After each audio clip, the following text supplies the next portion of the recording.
hey Mel, what's going on? Why don't you come? I gotta ask you a question. Not even funny. I think people think it's funny. What's up, guys? Good morning. Good morning. Good morning, Tony. Good morning, Sammy. I'm just eating my breakfast. What are you eating? Cheese and Almonds. cheese and almonds. That's a good breakfast. Good morning. I've already cheese. Hello. Good morning. Okay, let's do this. Good morning, Rochelle May, Michelle Ray, Brittany, Joy George. Boy George. Hey, I just responded to you this morning. Hold on one This second. is George. Okay, let's do this. Hello, test. Test. Hello. Can you turn yours up and can you turn your mic up in my headphones? No. Probably can't, huh? I probably could. I don't know how. Hello, okay. Whew. My voice is different than yours, though. So. Yes, it is. All right. Tony Check. Lynn, good morning. Check. Hello. Howdy, Bex. Check. Brad, check. what's Check. up? Check. Check. Hello. Good morning. Hello. I feel like mine's loud, but. Good morning. Okay. We're gonna start. I I'll said say it it first. Ah. You owe me a jinx. How do you always say? Coke, you owe me a Blackout jinx. jinx. Blackout jinx? I don't know what that means. I don't either. It's like what jinx means, but they say blackout jinx after they've said But something. that's probably like saying something infinity, like jinx infinity, and you can't. It's like if you top did that. it twice. Blackout jinx, right? Okay. Are you ready? Jeff, what's up, my man? Your lizard picture, that's hilarious. Okay. All right. Okay. Yep. Here we go. Hello and welcome to the Anatomy of Marriage podcast. I'm your host, Melanie Studley. Good morning, my name is Seth Studley. I am a licensed marriage and family therapist, and today is day 58 of 100 days of Q&A. Today we're going to talk about should I break off the engagement, working from home with a baby, and why am I so angry? If you're new here, welcome. We have over 270 episodes about all things marriage related because this stuff matters. It's the most important thing in your life if you're married. If your marriage sucks, pretty much everything else does. That's the truth. So we're glad that you're here. And as always, our show is brought to you by Audible. Visit audibletrial.com/anatomy of marriage to get a free audiobook on us. We love audiobooks. We read them all the time. We use them all the time. Mm-hmm. So go get an audiobook on us. That's and right. we are also live on Facebook and Instagram every single morning of the week. So join us. And we talk to people on our Instagram. Can you please Good morning, not do Kenny. Good morning, Tony. What, am I making you nervous when I hold your that? computer? It's my computer. Hold it with respect. Go ahead. Okay, we also read a review of the day. And today's review comes to you from Senor Avocado. Love these names. Maybe Senorita Avocado will write in too. Okay, 5 stars. Came for the anatomy, stayed for the marriage. All right, Senor Avocado. Found these lovely folks through the Bad Christian community maybe 3 years ago. Had the honor of being part of a last-minute breakout group about marriage at the first Bad Christian conference back in 2018. That one was in Nashville. I still take credit for calling that group into existence. Haha, thanks for rising to the occasion. And while I was already a fan of the podcast, that real-life interaction completely sealed the deal. And they were just as cool, if not cooler, the second time we got to hang a year or so later in Denver. Ooh, Denver. Oh, okay. Just a couple of true lovers with a true podcast, and I truly love it. Also, one of the very few podcasts my wife and I actually both enjoy and can listen to together. Side perk, Seth and I are both Enneagram 9s. Woo, what's up, brother? So that's cool. Also, I don't know what the title I created is supposed to mean. It just seemed funny in the moment. I'm keeping it. So I came for the anatomy, I stayed for the marriage. Yeah. Thank you so much for that review. It is so incredibly helpful when people rate and review our show. It helps new people find it. So thank you for your review. If you haven't reviewed the show yet and you are a listener, please do us a solid and review the show. Yeah, it's kind of like paying it forward. Like, if you leave a review, it helps other people find the show if it's been helpful, or if you have a critique for the show, we will gladly take that critique. It's a big flipping deal. It is. So thank you. All right. So go ahead let's and read the dive first one. into Can't read today. question number 1. So seriously, I'm not on the right thing. Okay. To the outside world, also known as Facebook, my fiance and I look perfectly matched. He What? We have a passion for helping people, adventurous spirits, and active lifestyles, yet we are currently miserable. I feel like we're at a crossroads where we're both questioning if marriage is the right choice. I compare his participation in our relationship to that of a teammate who shows up to every game but just sits on the bench. No matter how much the coach tries to encourage him to play, he just gets angry and doesn't understand why just physically being there isn't enough. I understand there may be things he's doing that I'm possibly not recognizing as effort, and I want to give him credit for that. Perhaps then I could consider it's just a miscommunication or speaking different love languages. Unfortunately, he admits that he isn't doing anything, and he has taken a completely passive role in our relationship.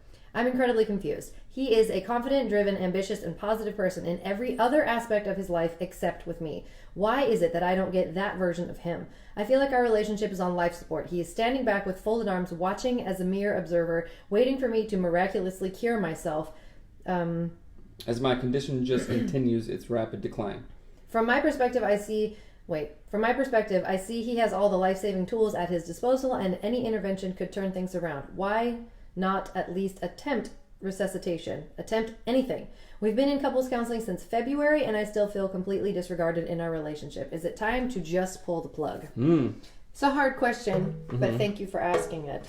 So I think I would like to know how long you guys have been dating. I'm assuming a minute if you've gone to couples counseling and you're talking about marriage. I don't know if you're engaged or what, but it sounds like engaged. Okay, it sounds like he is wanting you to do a lot of the work, just sitting back, arms folded, so maybe he feels enabled in some way. Maybe it's a family of origin thing going on. But if you guys are both miserable, then I might say pull the plug. I know that's hard to hear. Well, first of all, only you know what's right? And we can only give advice because we don't know the whole story. But from what you've written here, it sounds like maybe it is time to pull the plug, because I don't know. Maybe, I don't know how old you guys are.Maybe he's going through kind of a adjustment disorder of I don't know what to do right now. Should I get married? Should I not? What is his job? What are his other aspirations? What's going on? I don't know. I'd like to know more information. But from what you've written here, it's yikes. Maybe you're not a good fit, and maybe you should pull the plug. What do you think? Well, when I read this question this morning, a few things came to mind, and one of them was this idea of I wanted to define the words partner and the words relationship. So the word relationship, the definition is the way in which two or more concepts, objects, or people are connected, or the state of being connected, right? The second definition is partner, a pair of people engaged together in the same activity. It doesn't sound like you're engaged in the same activity, right? Sounds like one of you is and one of you is not. That's not to say he never can be, right? Whatever, that's a thing. You're going to counseling, so obviously he's willing to try. That's an important thing. But then also, in a healthy, differentiated relationship, you also have your own interests. So is he doing, is he vibrant in his own interests over here? Are you vibrant in your own interests, and then you guys just aren't coming together? Or are you thinking that because, we're supposed to be engaged and married, we're supposed to do all the same stuff together? I think that we fell in that trap really early on, and it caused some hell. Literally, you know what I'm saying? You wanted to do everything together. I was like, I like to do things that you might not like to do, kind of thing. So it wasn't very autonomous. And so you're saying it might be helpful to the relationship to not do everything together. Yeah, maybe. Yeah, that's exactly what I'm saying. So I'm not saying break up. I'm saying let's take a look at other outside activities. Is he wanting to do his own thing? That just because it doesn't involve you doesn't mean that he's checking out and arms folded and be like, I'm not doing nothing. It doesn't mean that. Does that make sense? Well, I don't think that's what she's saying. Okay. I think when it comes to relational stuff. So on our one of our things live, someone wrote, you don't have to get married just because you said you would. If it's dead before it starts, no bueno. He's not a bad person. He may just not be ready. I love that perspective. Yeah. And I think that it's very valid. We have this weird thing in our mind where it's like, if we get engaged or something, then, obviously you should get married. And it's like, holy crap, no. And when you knew someone for 3 years, and then by the time that 3-year window is up, and you say to yourself, do not sign on for another 50. Right. But no. I do want to bring light to the fact of you feel stupid. I just wasted those 3 years. Well, and let's talk about that stigma. Did you waste the years that you didn't know how to walk? Yeah. I have shame every day. Do you waste the years that you were in like 5th grade? Was that the dumbest year of your life because you weren't in college? No, like, it's let's not be dumb about this. Let's change. Mm-hmm. What you got? Cut me off every minute. So when I do this, it means you can finish your sentence. I'm not going to interrupt, but I have something to say. So, okay, when you hold a finger up, I should take. I'm waiting patiently. Okay, I just think it's important that yes, let's address the stigma. Mm-hmm. Yeah, super awkward. Hard, weird. But you Mm-hmm. know what's harder, weirder, more awkward? Awkward. That word. It's staying together for the sole fact that you think you should. So let's reframe this, right? Okay. 3 years, if you're engaged and you call it off or whatever, I want to reframe it as, what did you learn during that period? How did you grow? Mm-hmm. How can this be a literal stepping stone to, you know what? I couldn't have gotten here, in 5 years, wherever you are. Sorry. Yeah. I couldn't have gotten here to this 5-year point if I hadn't had used that 3-year relationship as a stepping stone. Mm-hmm. Does that make sense? Well, and yeah, it's life. Basically. Like, let's just be okay with life being life, right? Is that our new thing? Let life be life? Let life be life. I just think it's really important that we don't take some things, we don't put a seriousness on something like engagement in a way that we really don't need to be putting a seriousness on. I know that sounds weird and people want to get married and that's what they thought was going to happen, but sometimes life doesn't come out the way you think it's going to come out. And there's no reason to let that be like the thing that tacks you to the floor and then you stress about forever. I'm just thinking like, now this is funny. Like, how come yesterday, like when my mom was watching, like all the questions were about oral sex and stuff, and today, like they're just about classic like, relationship. Why couldn't she watch today? Someone wrote, you grow from I just saw a meme that said, remember that time you mistook a lesson for a soulmate? Ooh, that's a good one. You know, You you grow grow from from every relationship you're in, good and bad. That's true. And absolutely what Seth is saying, learn from your relationship and use it to better yourself. Yeah, it's kind of like working out. Like, okay, I'm going to work out. And then you go to the gym and you like do all the wrong exercises. You're like, oh, I am so sore. I'm dying. I pulled a muscle, whatever, right? Learn from that. It's like, oh, you did too much too soon. Okay, take it slow. What can you learn from that? Yeah, and I would say in this particular situation, it's like you're saying that what you really want is for your fiance to be engaging in your relationship, not just the external things, hiking, whatever the external things are. You're saying, I want someone who's like in it to win it for our relationship stuff. So this is just a way to show you what not to. How did I say that? It's a way to show you what would be missing in the next relationship if you go into another relationship. See what I'm saying? Like you will be able to see it now in a way that you might not have been able to in the past. And also, nothing personal to him, but if you have higher expectations, I think you deserve better. Yeah, that's true. Maybe your expectations, maybe your goals and aspirations aren't aligning. You're wanting more. It's kind of like having a person with a growth mindset. You know, they're like, kind of like in it to win it, and the other person's like, I'm just kind of comfortable here. Here's a really good example of that, and it's gonna sound really goofy for a minute. My sister and I are really close, but we are definitely not the same. Her like ideal thing is stay at home and garden, right? My ideal thing is eat every food that's available, travel to every country, meet every human. And she and I love each other, but we're just not like, I wouldn't want to live with her. Like, she's great. Yeah, you would. You guys would just talk all the time. I know, but like we have really different interests. It doesn't mean she's bad. Right. That I want to travel all the time and all those things. So I think it's something really important to consider, because getting married because you feel the pressure to get married is a terrible reason to get married. Marriage is really hard. How about this in general? Doing anything because you feel like a great pressure to do, and it's not your truest and highest calling, is not. Yeah, if you can't figure out how to make it work, that means it's not your highest calling. Kyle Cease the crap out of this. Go listen to I Hope I Screw This Up by Kyle Cease, and then buy The Limitation Game for $20. It is worth it. It's like hours and hours and hours long. It will help you understand that. But thank you for the question, and then that is really hard, but let's not get married because we feel pressure. There's too much content out there. Sure, whatever. Go ahead and read a question.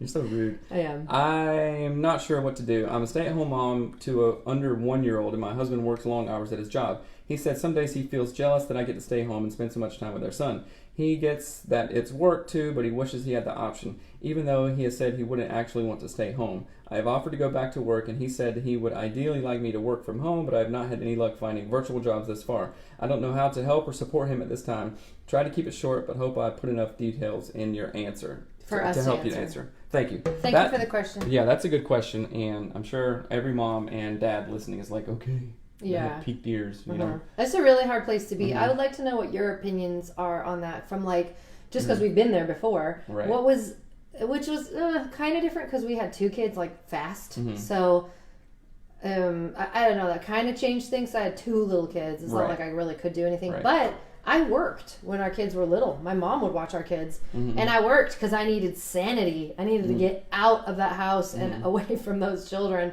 Yeah.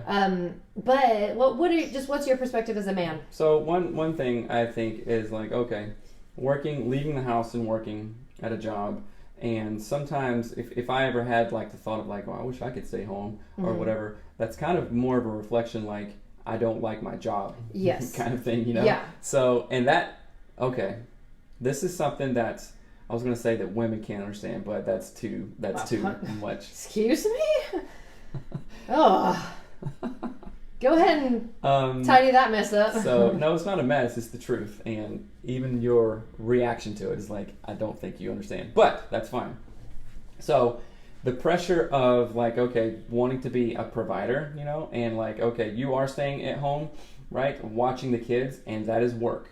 That is absolutely 100% work. But our culture doesn't pay you to stay home, right? So, somebody has to make money, right?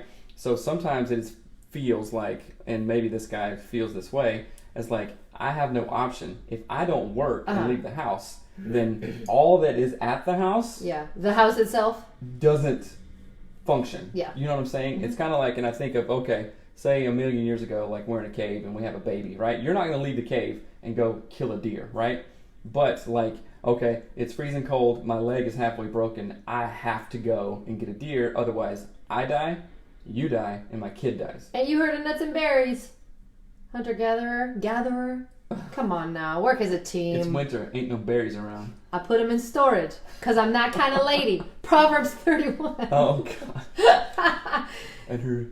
No, don't even, yeah. Okay, but anyway, so there's pressure on both sides, and there's been a real push, and I think even you come into it as like, you know, men don't know that women work at home. I'm like, yes, we do. We absolutely do, right? Some jerks say, oh yeah, it'd be super great to be at home and do nothing, you know, but that's not what you do. And when I leave the house, it's not what I do, just like eat bonbons and go to, you know, Bakery Nouveau. Sometimes I do, but on the whole, it's like, you do what you do to make this work. I do what I do to make this work, right? And our roles can be changed. There's tons of stay-at-home dads, so I'm not saying, like, you know, the ultimate thing is for a guy to go and work. But yes, that's what I'm saying. There are Right. women who provide for their family. That's what I was. Of course, your best grimacing friend, at. your best friend, right? Of course. So it's not, I don't want to get into like, you know, toxic masculinity or whatever. Sure, there's jerks and sure there's bees out there, right?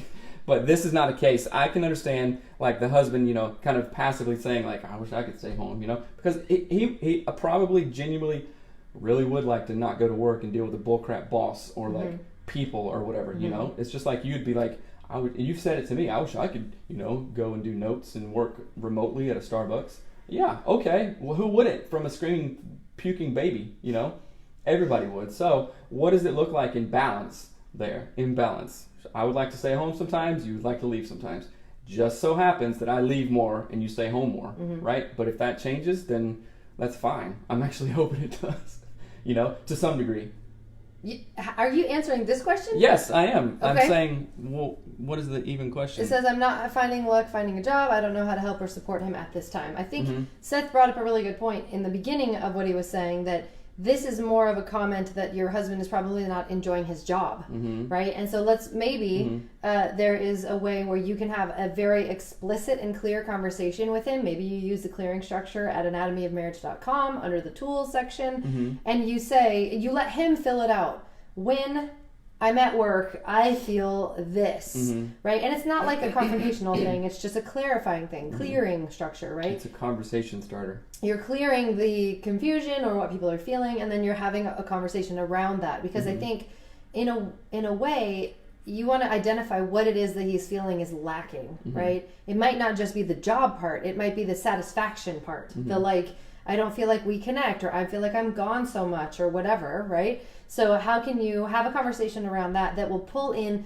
multiple options from multiple areas. Because I'll be real honest, working from home is freaking hard, especially the younger your child is. Because a 1-year-old is hard, a 2-year-old is harder, a 3-year-old is harder. Like, it's really takes until they're about 8 for it to get easier. Like, it's insane how hard it is. Even 8, like, okay, we have 11, 10, and 7-year-old, right? And I have ADHD anyway, and I literally can't work here.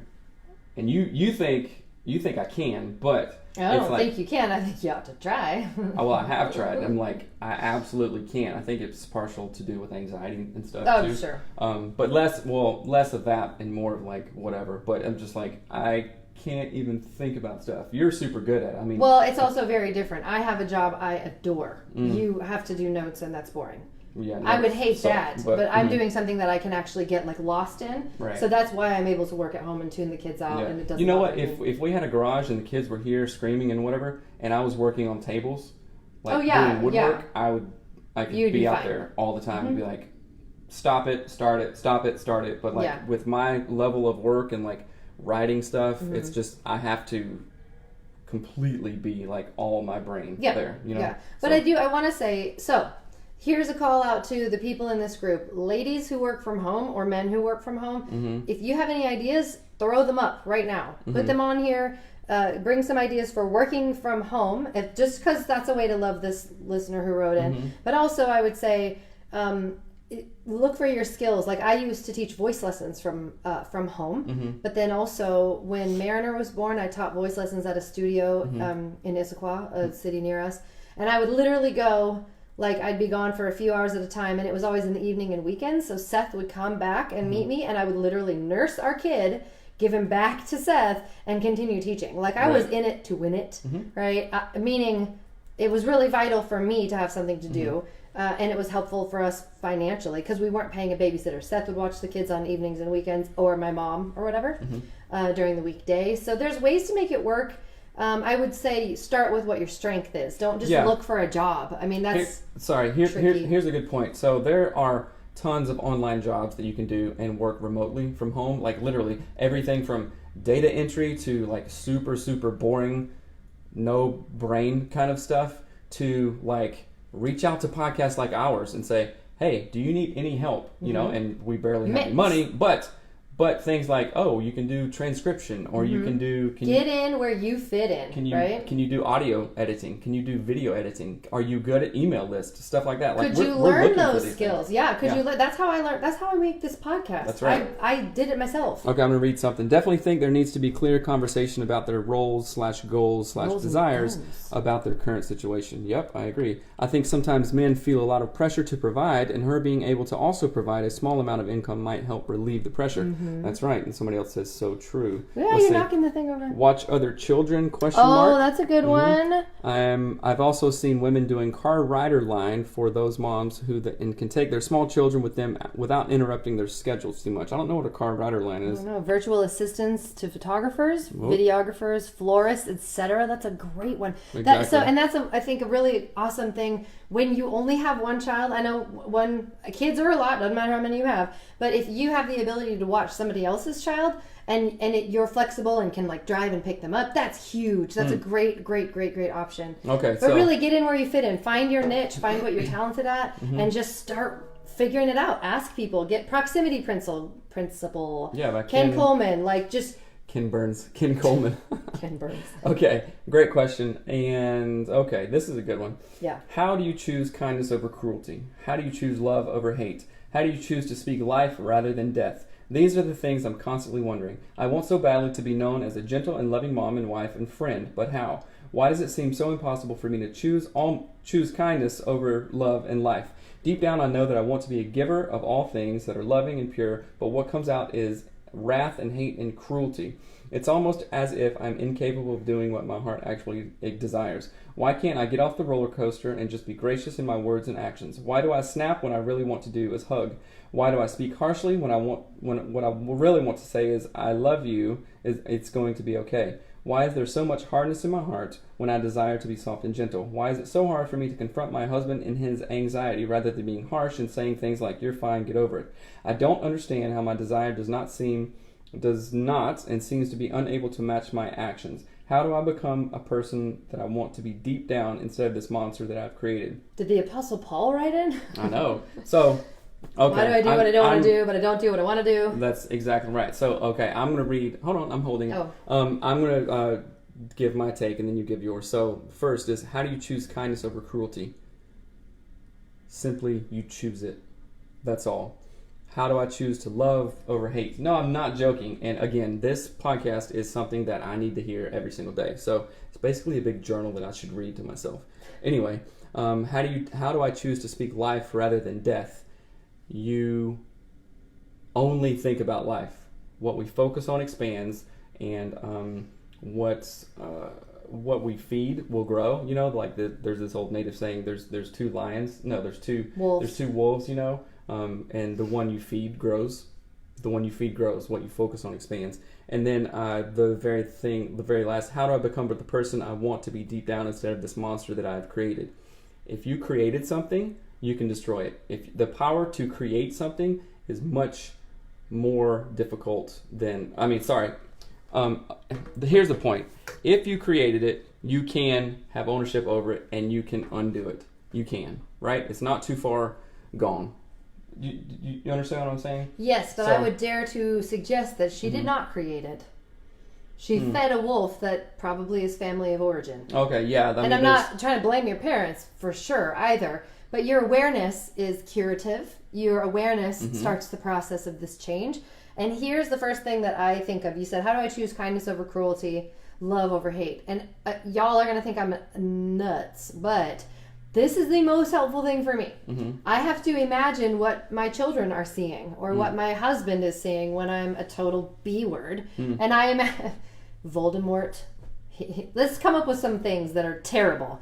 Dormammu from Doctor Strange. Right. Think of bad things, right? Who's the guy in The Lord of the Rings? Sauron? Sauron? Are they the same guy? One's an eyeball? Not the same. They're both bad, though. Think of bad things, other bad things. Anything. Other bad characters. The Wicked Witch from the West. Right. I don't know. Ursula.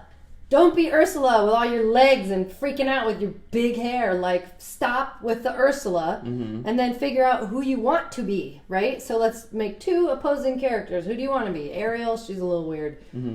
Whatever. But, like, figure out who you want to be and literally it helps me to see it like a stupidly exaggerated cartoon character, right? Okay, like what? Who do you want to be? Well, I don't want to be Voldemort, right? I don't want to breathe. I don't want to be like a Death Eater. Right. And when I'm pissed and yelling at my kids and telling you how much you messed up, I'm a Death Eater. I'm sucking the soul out of you and you'll never be happy again, right? So I want to be Sirius Black and have some chocolate.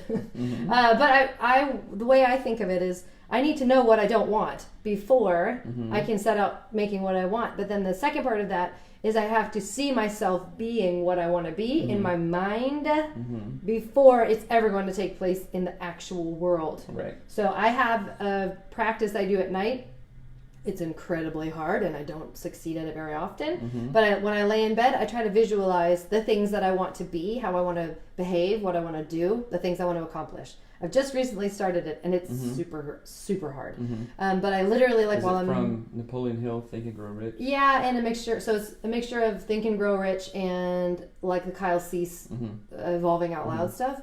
But where you literally see yourself receiving the things you want to receive, building the house you want to build, standing in the yard that you want to own, like talking to your kids in a way that's life-giving. Reverse engineering. So, okay. Hashtag real talk again. I did that yesterday, right? Okay. So I have struggled, and I think a lot of listeners and a lot of people have struggled with the same thing. Even from Paul in the Bible, you said, I do things I don't want to do, and I don't do things that I want to do. So you're like, what the F is the deal, right? Why do I do this? And I have beat myself up so much, and I'm still not at a clear answer, but I have found, how about this? I have found success, I have found progress through doing daily practices that get me to those places, like journaling every single morning, running every single morning, drinking water, which I am so negative. You're in a space, that's for sure. I know. But I love you. Thanks. And because I was going to say, and it's so stupid, I do this. But I go through cycles of doing what I want to do and doing not what I want to do, I guess, right? Mm-hmm. Like eating scones or not working out or drinking too much beer or whatever. And I found that when I talk about it, when I have a daily actual schedule of like, yes, I do this every day, then I make progress on those things, you know? Like when I lay there and meditate at night or whatever, or like visualize myself or listen to a podcast or whatever. That's how you combat that. Like, and I think that maybe this person is in a space too. It's like, why do I choose hate over love? And like, these are super strong words. You know, why do I choose death over life? So let's take a minute and step back and go, okay, life. Like because what we speak into existence actually will happen. That becomes our narrative, you know. And I have a thing on my phone that says, I can't remember what it says, but today I choose love. I expand in love, creativity, and abundance every day, and inspire those around me to do the same, right? So that's a positive thing, right? But, you know, I could reframe it and go, I choose to see negativity today. I choose to speak death rather than life, and I choose to be kind of stuck where I am. And I inspire those around me to do the same. Because that's what happens, right? Ooh, I didn't even want to say that. That's like... Yeah, no, that's exactly the type of, like, you need something so intense and so deep and so, like, this is so ugly to get your brain to really see that it is that vital to change. So the process of the changing is hard, but Seth is exactly right. It's like you have to actually just do it. So you have to feel the dissonance of, I want to rip your head off because I'm mad at you. Dissonance, dissonance. I choose to be kind, right? And it's like a guarding. Actually, you know what? Listen to Joyce Meyer. The woman has so much to say about taming the tongue, and it is amazing. But I want to write. Aaron wrote, "Your body and behavior will listen. Your body and behavior will listen to what your brain says and believes," which is amazing. And yes, and she also wrote, "Think and Grow Rich" and what? E Squared. Is that really a thing? Are both great books about visualization and manifestation. Super interesting. E Squared. I've never heard of that. But I think, so visualization and manifestation, it sounds so weird, but it is like a phenomenal practice. So I would start visualizing and imagining yourself changing these behaviors. And then it is like you have to be able to sit with dissonance because your like normal self, your family of origin self, wants to rip someone's head off when you're mad or tell your kid they're an idiot or whatever it is. But your like higher self, your love self, your like super awesome, amazing Beyonce self, I don't know. Like you need to know that person does different things than your like low self does. So last night I was thinking, and maybe this morning, I think it was yesterday and during the night, and I wanted to like ruminate and kind of perseverate, like persevere on an idea is what perseverate means, on this idea of like, I think that I was just discontent or angry or like I was getting caught up in that kind of like spiral of stuff. And I stopped and I asked myself, I'm like, why am I doing this right now? And I was like, well, it feels good. Like it's familiar. It's familiar. It's also a form of checking out, you know, like you get on Facebook or Netflix or whatever and you're like brain off and that feels great. It's also not scary because you know what's going to happen. You are in control of all the anxious thoughts. Right. You're creating them, literally. Right. But then I literally asked myself, I'm like, why am I... It was like I saw the space that I was in and I was like, why am I there? It's not good. It's not helpful. It's nothing. And then I just like shut it off and it comes back as soon as it ends, which is something I'm You need to read on. Kyle Cease again. I hope I screwed this up. That's the cycle you're in, for sure. And the other thing I want to say too is that every single action that we do is our life combined. Cumulatively, our life is created by all of the little actions that we do. And so even you being perpetually frustrated at yourself, at your desire to eat a scone, done daily over decades, that's your whole life. Decades. Oh, your thing just unplugged. I don't know what happened. Check your microphone. Hello, check. Maybe that came. Yeah, okay. Do you know what I mean, though? I'm saying I don't think you understand what I just said. So look at me really quick. Okay. Every day you get mad at yourself. Mm-hmm. I don't drink enough water. I just want a scone. I just want a beer. You do that practice, that meditation. That is a meditation. It's a mantra. Every day you tell yourself, I just want to. I just want that. Why can't I this? Oh, I'm so stupid for thinking that. Replace your mantra. Right? And That's good. And I'm not. I had to do this for myself, right? I'm not great at it, but at least I'm trying. You wanted scones every day too? I wanted to tell you how stupid you were every day, because I'm just like this lady. Right. Right? And not that you even are stupid. That's just what my brain immediately goes to. He didn't do it like me, idiot. Right? Oh, you think that goes there? Of course you do. I'm not that bad. But, do you see what I'm saying? Right. I was like living this negative cycle. Every day I was meditating on the negativity in my mind, and I was not letting it go, and I knew exactly what it would feed into next, and I would talk to my mom, and we both complained. So how did you let it go? How did you do it? Kyle When did you Cease, do it? meditation. Literally Kyle Cease. You mean that recently? Yes. Wow. I mean, I practiced stuff with Joyce Meyer, but Right. but her stuff is more like hearing her story helps you have insight into your own story. But Kyle Cease's book, I hope I screw this up, and Take Control of Your Life by Mel Robbins, and Kick A with Mel Robbins. I think the combination of those 3 books. Right. And there's another one by Mel Robbins too. But like those 3 or 4 books were the thing that was like, oh, I actually have to do it, right? And one of the things that Kyle Cease says in his book, and I don't know if it's in both, but he talks about you can't just talk about working out. Right. You have to actually stand on the treadmill. You can talk about how a treadmill works for 40 hours a week. You will not lose weight. You will not get fit. It will not do anything but give you head knowledge. And you have to get on the freaking treadmill. And so many people are like fat as a tick with head knowledge, and they never get on the treadmill. That's me. Well, no, I'm kind of on the treadmill, but I like have You hate too discomfort, much and so head you knowledge of like master's There's a degree fat tick and rolling stuff. by the treadmill. Well, there is, but then tons of books, tons of podcasts, all this stuff, you know, and then even content that. So I was running this morning, and I was thinking to myself, okay, like I can preach, right? I can say it, I can do therapy, I can do all this stuff, but it's time to listen to my own words. get on the treadmill. Get on the treadmill. Yeah. And there's a thing to also just processing what we know. Yeah. We don't often process what we know. We need to actually take the time to turn everything off. Stop listening to podcasts. Don't listen to an audiobook. As much as I love them, turn it off. Turn the music off. Sit in your room, meditate, go swimming, go on a run with nothing happening. And let your mind absorb what you are learning. Turn it off and then let your mind absorb it. That's a really good point. The last 2 days, I have run for 30 minutes. No phone, no earphones, no nothing. Just the sound of my feet hitting the gravel.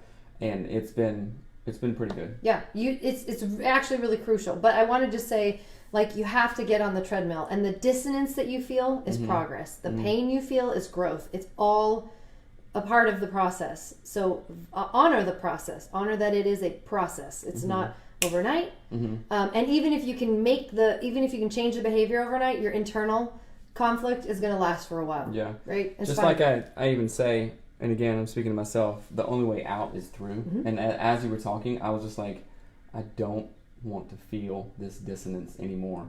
What the heck does it look like to like be above the dissonance and just do and be? Yeah, well, that's what I long for. Think of like physical therapy, like recovery, like Jackson, our nephew, busted his knee apart the other day. He's in physical therapy.